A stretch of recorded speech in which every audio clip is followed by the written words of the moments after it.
Hey everybody, this is going to be general update number 6. We haven't done one of these for a little while, and I just had a few things to say about some recent purchases that I had that I thought was important, a few things to get across that I may not have covered during my initial review, and we're just going to have some fun with that. We're going to talk about the pieces you see here and compare them with a few things. Just a general discussion and update, so please join me. So let's start by getting some of these things out of here. So my friend Sean, over on his channel, which is called The Fidget Fix, he recently just did his own review of the Top D in Peak, and we talked a little bit about it.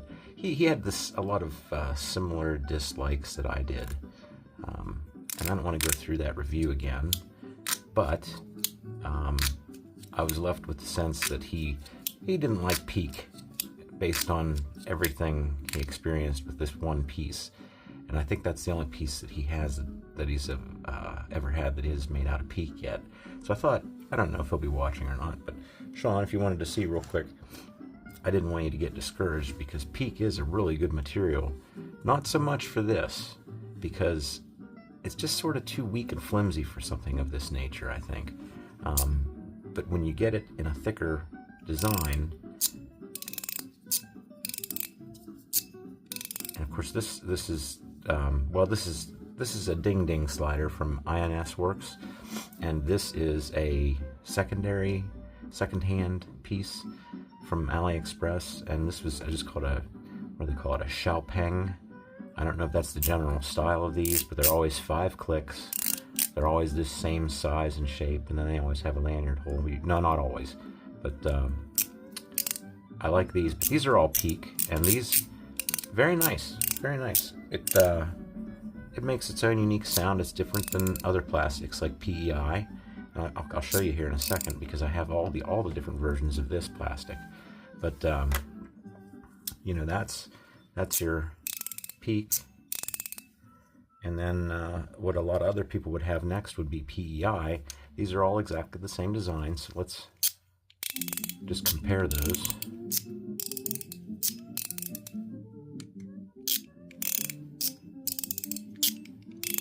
And it's a lot sharper sounding. This is a little bit denser, I think.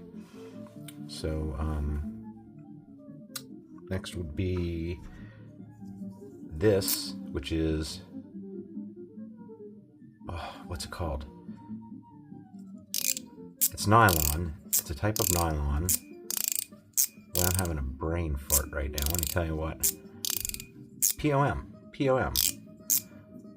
This was available in a whole bunch of different colors, but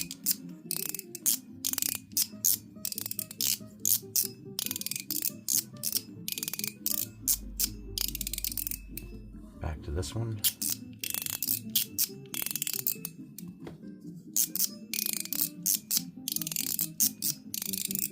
And then one that's really, really different, the last synthetic one that I have to demonstrate at least, this is G10, which is a form of fiberglass, and it's very quiet.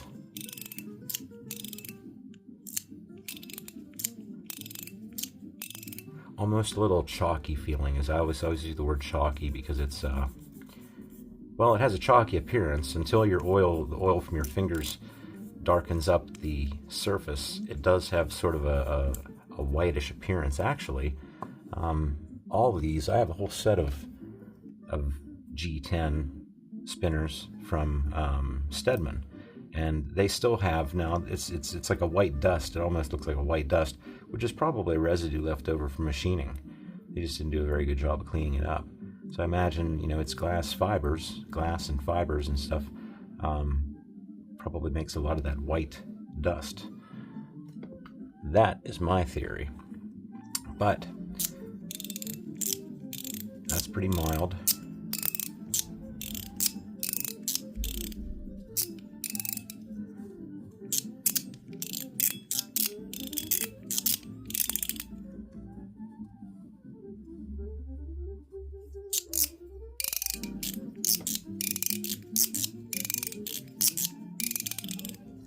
So there you go.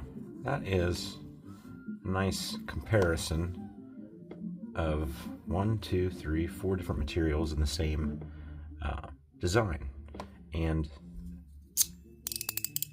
yeah, this has a unique feel all to its own.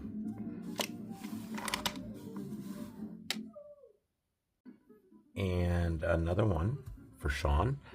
He also just did a review on a model like this, although I think his is probably much more recent than mine. I have an early version. It has these weird plastic inserts. This is the Caius Candy 3-level, and I have the Caius Candy 2-level here too. They're both ball sliders, but at least in my case, you can remove the balls from both of these, and then they become friction sliders, or what I would call tracked friction sliders, because there's tracks on either side that keep it in line. So it's not a free-floating friction slider like a wrapped or something like that. It only goes back and forth. But unfortunately, I said I brought it up to him. I know this is loud. Right now this doesn't have the balls in it, and it takes. There's like 1, 2, 3, 4, 5, 6, 7, 8 little ball tracks, which is what you see here, and then a ball in each one. So 4 balls on each side, and it's pretty darn loud. And I've reviewed this already, so I don't want to review it again. And you can always go watch Sean's review. He just did a review on his more modern version of this. But I have the balls out of it now, and I can get the sound down pretty quiet if I want to. I think maybe that's not possible with one of the newer versions. I don't know. But I wanted to just sort of demonstrate what that's like without the balls in it. I'm not going to put the balls back in it right now. It's kind of a pain in the butt to do that. But yeah, this is probably what's different between my earlier version. Well, one of the things that's probably different is these weird red plastic things, and they're held in with magnets. You can actually, when you do take this apart, you can pop this one out and you can pop that one out. And there's some fancy writing. It actually says 2024. Caius 2024. I'll try to show you here. A little bit hard to see. And on the other side, it is something in, focus again, something in Chinese. Anyhow, both of those come out, and I don't know if that's to give it the more of a empty cavity sound on the inside, more of a pop sound. I did try that last evening. I didn't notice too much of a difference, so it could be just decorative. If anybody knows the answer, I'd love to know. But I'm actually keeping the balls out of this, so I kind of like that the way it is. Normally I store and keep my pieces however they normally should be, and if I want to alter them, like take the balls out, I would take the balls out. But I think I'm more likely to pick this up and use it if I keep it in this condition without the balls, because I do like that much better. Anyhow, there's that one. Real quick, just to compare it. Of course, this one goes both ways, all full directions. This one only goes, it goes that way in that direction, that far in that direction, and this far in this direction. But this one will go as far as that and as far as that, and that's based on how many balls you have in here. You could lower or increase the number of balls, but then it gets pretty loose if you put any fewer in there. But if we take the balls out, now there's an edge standing here, an edge standing here, and a place for that edge on the other side. That keeps it from wanting to rock back and forth. It does not want to do this or this. That keeps it in line, keeps it going back and forth. And this becomes a nice, still loud though. Yeah, you might be able to quiet this down with some tape. But, and these are both stainless steel. This one's blasted and this one's polished. I got that used again, pretty scratched up, but I don't care. And then you're in danger of the end flying off if you're not careful. And it kind of sounds like maybe that's what the newer version one might be at risk of. Maybe, I don't know. I've not seen it up close, but anyhow, just wanted to talk about that a little bit. Next up are a couple titanium ones that I just got recently. And I just wanted to go over again. I think I did cover it fairly well in my reviews, but I wanted to reinforce the fact that these are both very nice sliders, I think. Now this one will be overpriced depending on where you look for it, because there's only a few left, and one of them is seriously overpriced. But I think they're very, very good. But the only way they work really well is if you put a lanyard on them, and that's because they're titanium, and because it's raw titanium against titanium, and it gets sticky. If you squeeze it at all, it gets sticky. Now you're watching me do this, but even though you're capable of doing this, the feel of it is really rough, gritty. At least when I'm sliding in this direction. Coming back is never a problem, but getting it deployed is always difficult, because without a lanyard to hold on to it in the back here, you're forced to squeeze it a little bit in this direction, one way or another, and that just immediately causes it to want to stick up on you. But as soon as, got my fancy one out here, as soon as you put a lanyard on there, now, as long as I'm careful to get my thumb on the very edge of this and push in that direction, not push down at all, you get used to that, and it becomes easy because you're holding it with a lanyard. Then I throw it forward really fast.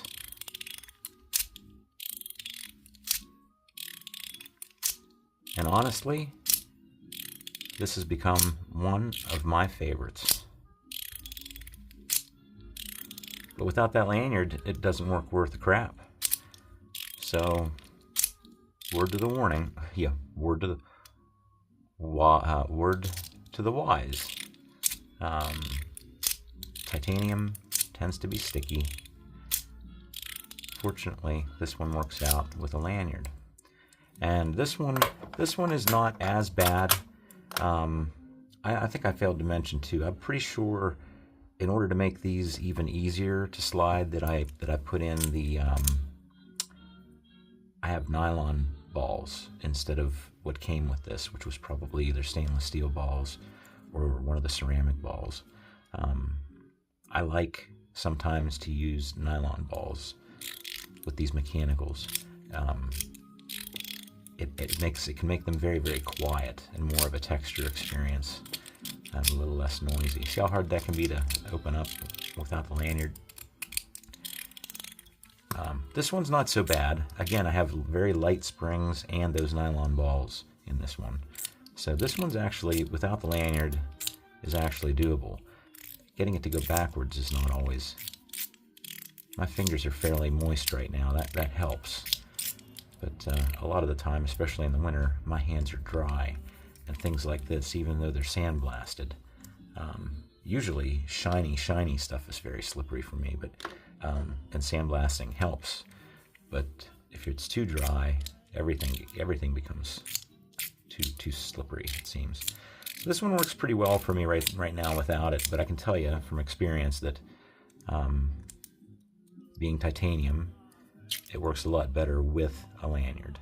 That way I don't have to focus on holding it so much.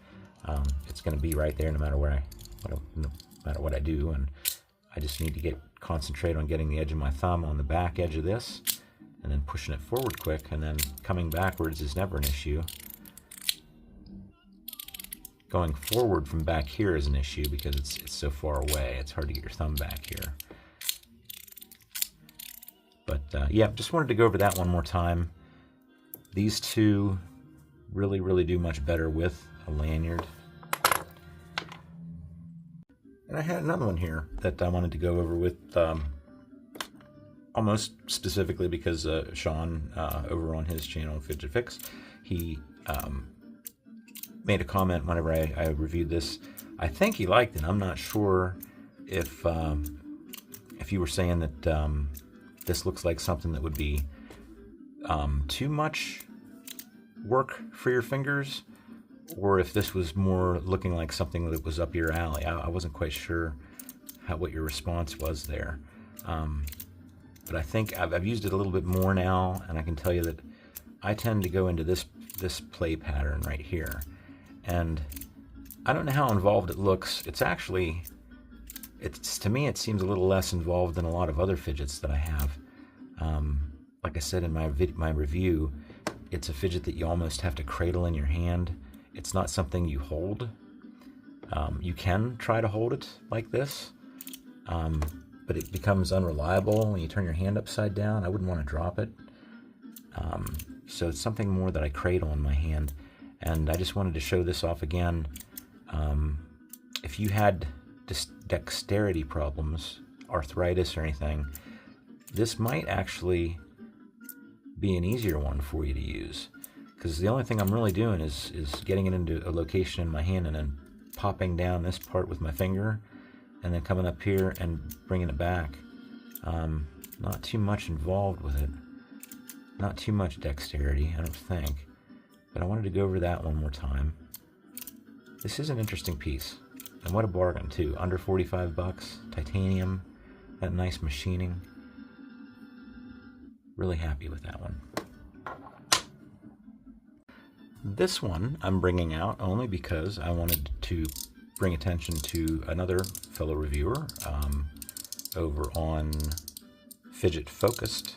Kyle, I believe, has a couple versions of the Guardian by Chenyu, and this has recently been released in a dense pattern. What I have is the standard pattern, which you might be able to see better here if I get it in focus. You can see the detents are nicely spaced right next to each other, and then the dense pattern, they would be more overlapping each other. It usually indicates a doubling of the clicks. So this is a 6 click, I believe. 1, 2, 3, 4, 5, 6 in either direction. And then it also clicks as it rotates or pivots. Although you cannot change the number of clicks on the rotation. Well, you can't change the number of clicks on this one either. In the pushing forward and backward. But what I was trying to say was they just released the dense version of this, and if you want to see that, go over and check out Fidget Focused. I'm quite happy with mine. I have a few things that are standard pattern and a few things that are the dense pattern, and it's hard to say. Like this one, I'm quite happy with 6 clicks. I don't feel the need personally to go buy the 12 click, which I imagine it'll be 12 clicks. I can't remember. I did watch Kyle's review, but I can't remember how many clicks he said it had. I assume it was 12 in both directions instead of 6. But I'm pretty happy with what I got here, and I love dense. I love the dense pattern, and I really like this model too. But that's not enough for me to be willing to spend the money to get another one of those. But still, just so you're aware, yep, I think new materials too. I think Zerk, and like I said, to do 2 different texture patterns now. Go check out Kyle's video. This is also titanium, at least it's titanium outer shell. The middle piece, I believe, is aluminum, anodized aluminum, and this has been a favorite. It also has the fancy metal inserts here, which are actually clicker buttons. There's 4 clickers, 1, 2, 3, 4, very small actually. They're no bigger than the width of this little bar, but they do the job. They make it fun. Now this one, I brought it out because I just wanted to say I am very happy with it. Once you get it set up, you have to put it together in the right way. What you'll get are, I believe it's 16 clicks in one direction. It doesn't go, well, it does go the other direction, I'm sorry. 16 clicks in one direction, 8 clicks in the other direction. However, the 16 clicks are a much smoother operation than the 8 clicks.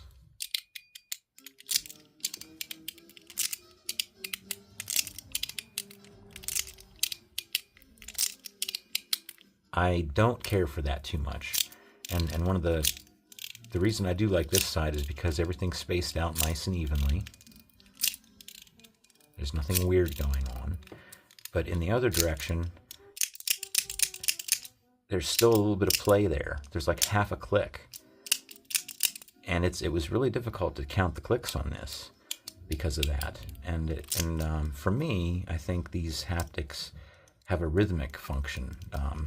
I like things that keep a beat, you know. I want something that's rhythmic and not random, so to speak. So that's the real downside. They could really fix this thing up. What was this called? The Shield. Something Shield. I'll put the name up here. I can't remember. I can't even remember who made it. I'll put that up there too. Anyhow, I don't see them available now anyhow. You'd find one used, if anywhere, probably. But it's a neat piece. I've been happy with it otherwise. If they just solved that problem of the, I guess the, you could call this the dense side, and this the standard side, or the paragraph side. But yeah, other than that, I do like this one. This one is called the Subspace, and I can't quite remember who it is. I'll put the name up here, who made it. But now this has the serrated teeth on opposite sides, and then what you have on the top is a carriage sort of in the middle here with springs and balls that point this direction and this direction. And as you move it back and forth, the ball on this side rakes across these, and the ball on this side rakes across those. But it came with really, really strong springs, and I left it that way. And I kind of just didn't care for it because it was so loud and difficult to use. Otherwise, pretty good design. But just with this last week, just to highlight the importance of why you should always try to fine-tune your mechanicals. And one of the reasons that mechanicals are fun is because you can fine-tune them. And all I did was I got some I have all these ding sliders from INS Work, and each one of them came with a small little bag of springs that fit a lot of these things. Almost everything is about 3 millimeters these days, it seems now. And so I had some soft springs and some sort of medium springs as far as strength goes. And I had a whole bunch of them because each one of these came with a set. So I have those on hand, and I tried putting those in, and I may have even put in some nylon balls, although I don't think I did. I think I left ceramic balls in this one. But it went from being very, very loud and almost a little difficult to push to being like butter.